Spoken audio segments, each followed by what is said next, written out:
Alexandra Jaffe. Associated Press published 6:31 p.m. Eastern Daylight Saving Time, August 19, 2019. Des Moines, Iowa. Michael Bennet was about as fired up as he ever gets at the Iowa State Fair's political soapbox, railing against Bernie Sanders' healthcare plan, but politely. "I respect him because he tells the truth about what's in his plan, but I disagree that that's gonna get us universal health care in America," said Bennet, a Colorado senator and decidedly lower-tier Democratic presidential candidate. He prompted boos from the crowd, most of whom were waiting in the heat to see Sanders speak shortly after him, but Bennet wasn't too fussed. As admirers thronged to the Vermont senator, Bennet went on to tour the fair and hop aboard a few rides with his daughters.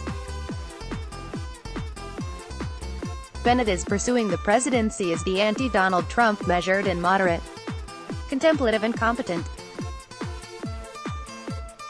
With the energy in the Democratic Party radiating from the left and the president so often shouting from the right, Bennet's journey has been a lonely road. But he insists he won't change course. "If we are forever trapped in a world of instantaneous celebrity that is driven by social media, it may be that I'm not the person for that time," he said in an interview. "But just like with many other things, I prefer not to think that we're living in a permanent state of a broken-down political system that won't deliver on all the promises these candidates are making." Bennet's odds of winning the Democratic presidential nomination are as long as his thoughts are deep. His new book is his version of an urgent call to arms to restore American democracy and no one's idea of a bestseller. And yet Bennet is tying his candidacy to perhaps the most audacious proposition of all, that voters may actually crave the opposite of the relentlessly turbulent tenure of Trump. He made that pitch explicit in a tweet, pledging, "If you elect me president, I promise you won't have to think about me for 2 weeks at a time. I'll do my job watching out for North Korea and ending this trade war. So you can go raise your kids and live your lives." James Carville, a top strategist on both Bill and Hillary Clinton's early presidential campaigns, is bullish on Bennet because he believes that the way to beat Trump is to be as profoundly different from Trump as you can be. "Just be nice, be calm, get out of everybody's face," he said. "If the country is looking for the most unlike Donald Trump person, I think Michael Bennet is that person." Carville said he's spoken to other Democrats, who believe Bennet would make the best president out of any candidate in the field. Carville said he would make an even better nominee than Joe Biden, because he'd be new, different, younger and could project forward. But before Bennet can even be taken seriously as the challenger to Trump, he must emerge from a field of 24 other Democratic hopefuls, including a cluster that shares some version of his pragmatic approach, such as Montana Gov.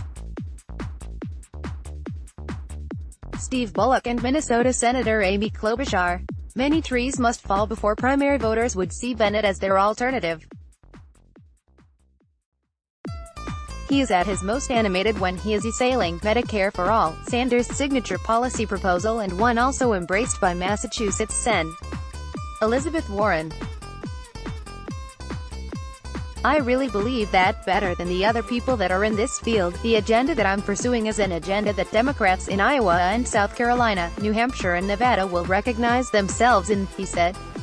Indeed, some voters in Iowa do see an appeal in Bennett's calm.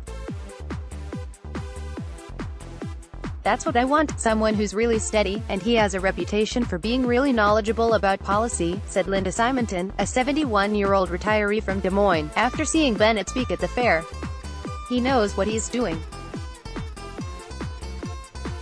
He's worked in the Senate, he's worked on immigration, he's worked across the aisle." And the Des Moines Register editorial board praised Bennet after sitting down with him, encouraging caucus-goers to give him more attention. "He offers a much-needed reality check on the promises candidates are offering and what it will take to accomplish meaningful change," the board wrote. Bennet is Trump's opposite even in style.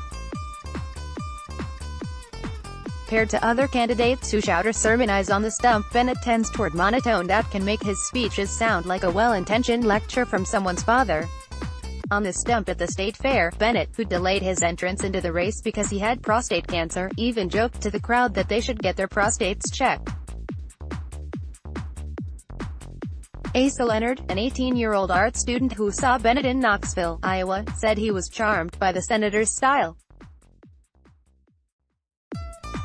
He's very much a dad-jokey kind of guy, very nice and calm and open, and a little stern but not aggressively so, he said. That style appeals to even some voters who identify as more progressive. Leonard, who said he favors South Bend, Indiana, Mayor Pete Buttigieg or Sanders to Bennet, said Bennet was the most compelling person from the moderate policy lineup. Still, some of Bennet's supporters are skeptical that he can break through. Phyllis Weeks, a 69-year-old Democratic activist, enthusiastically asked Bennet if he needed donations to get into the next debate because I think you have some really good things to say. Weeks said she liked that he's a steady hand and has a lot of authority and wisdom, but said she was skeptical of his chances in the primary. I don't know that Michael Bennet can win the nomination, she said. And Simonton, who saw Bennet at the fair and said she likes that he's a nice kind of mild-mannered guy, also admitted, it's actually my belief that a more macho guy would be more motivating for voters. I have to think about who other people would like with Steve Bullock, I think, okay, here's a really good-looking, kind of macho, nice guy, all wrapped up in one, that I think a lot of people would find really appealing, she said.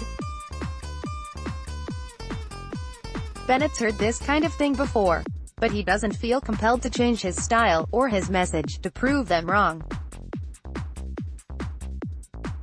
I've heard people say, "Are you too nice?" he said.